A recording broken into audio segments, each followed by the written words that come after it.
Hello everyone and welcome back to our YouTube channel. In this video, I'm going to show you how to fix Roblox error 305. First, we'll start with something very simple yet powerful.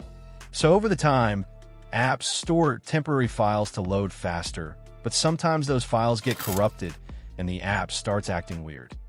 To resolve this issue, we will first head over to our device settings. From here, scroll down and tap on General. Once you're in the General Settings tab, look for iPhone Storage option and tap on it. Over here, you can either search for the app or you can scroll down and look for it. Then tap on the app. On the next screen, you need to tap on the Offload app option. A confirmation pop-up will come up.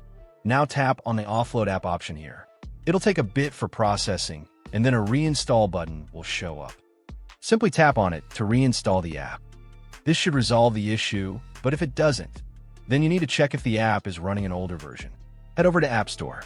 From here, double tap on this search icon in the bottom right corner, and then search for the app. Once the app comes up in the search result, and if you see this update button right next to the app, simply tap on it to make sure you're running the latest version of the app. However, if you continue to encounter this issue, then you will need to completely reinstall the app, which usually resolves the problem. Head over to this screen the way we did before. And over here, tap on the Delete App option here to uninstall the app from your device.